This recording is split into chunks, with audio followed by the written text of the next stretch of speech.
Hello friends, இன்றைக்கி நம்ம பார்க்க போகிறது நண்டு கிரேவி எப்படி செய்யலான்னு பார்க்கலாம்.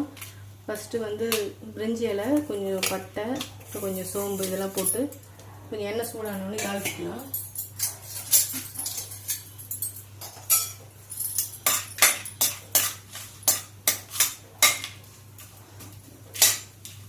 இது கொஞ்சம் ஃப்ரை ஆனதுக்கப்புறமும்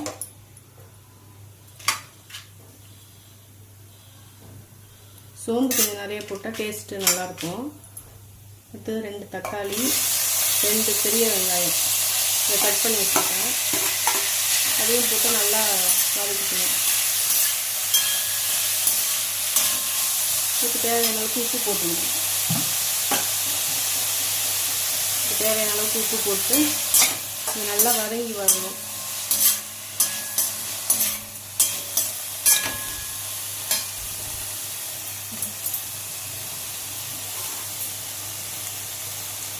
ஜிஞ்சர் கார்லிக் பேஸ்ட் வந்து கொஞ்சம் தண்ணியாக அரைச்சிட்டேன். ஒரு 2 ஸ்பூன் போட்டால் போதும். நான் ஒரு 4 ஸ்பூன் போட்டுக்கிறேன்.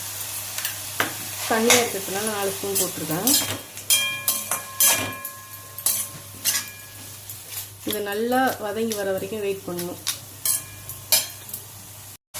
இப்போ நல்லா வதங்கிடுச்சு. இப்போ வந்து மஞ்சள்தூள் வந்து 1 ஸ்பூன் போட்டுக்கணும். குழம்பு மிளகாத்தூள் வீட்லேயே அரைச்சி குழம்பு மிளகாத்தூள் அது வந்து ஒரு 2 ஸ்பூன் போட்டுக்கணும். அவங்க காரத்துக்கு ஏற்ற மாதிரி போட்டுக்கலாம். கரம் மசாலா தூள் நான் வீட்டிலே ரெடி பண்ணது. இது கடையில் வாங்குறதும் போட்டுக்கலாம். ஒரு ஸ்பூன், சின்ன ஸ்பூனுன்றதுனால 2 போட்டுக்கலாம். 1 ஸ்பூன் போட்டுக்கோங்க. கரம் மசாலா தூள் கொஞ்சம் நிறைய போட்டு டேஸ்ட்டும் வாசனையும் நல்லாயிருக்கும் நண்டு கிரேவிக்கு. நல்லா வதங்கினோடனே நான் 1 கிலோ நண்டு வந்து க்ளீன் பண்ணி வச்சுருக்கேன். எடுத்து அதை இப்போ இந்த ஸ்டேஜில் போட்டுக்கலாம்.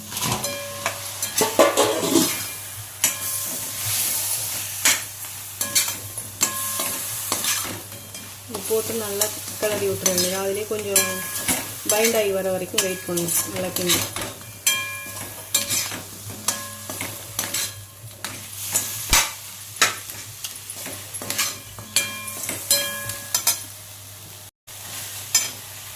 இப்போ தண்ணி கொஞ்சம் ஒரு டம்ளர் அளவுக்கு தண்ணி ஊற்றி மூடி போட்டு ஒரு 10 நிமிஷம் வேக வச்சிடணும். நல்லா கிளறி விட்டுட்டு கொஞ்சமாக வந்து புதினா கொத்தமல்லி மிக்ஸ் பண்ணது ஃபஸ்ட்டு கொஞ்சம் போட்டுக்கலாம், அப்புறம் கொஞ்சம் போட்டுக்கலாம். ஃபஸ்ட்டு இதை கிளறிட்டு மூடி வச்சிடலாம். 10 நிமிஷம் கழித்து பார்க்கலாம்.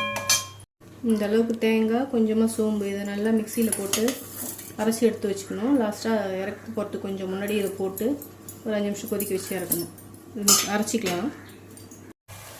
இப்போ நல்லா நண்டு 10 நிமிஷம் வேக வச்சாச்சு. நல்லா வெந்துச்சு நண்டு. இப்போ நம்ம அரைச்ச தேங்காய் சோம்பு பேஸ்ட்டு ஊற்றிக்கலாம். கொஞ்சம் தண்ணி ஊற்றிட்டு இப்போ மீதி இருந்த அந்த புதினா கொத்தமல்லி, புதினா நிறையா போட்டால் டேஸ்ட் நல்லாயிருக்கும், வாசனை. இதெல்லாம் போட்டு நல்லா மிக்ஸ் பண்ணி விட்டுட்டு ஒரு 5 நிமிஷம் நல்லா சுண்டி வந்தோடனே ஆஃப் பண்ணிவிட்டு இறக்கிட வேண்டியது. 5 நிமிஷம் கழிச்சு பார்க்கலாம்.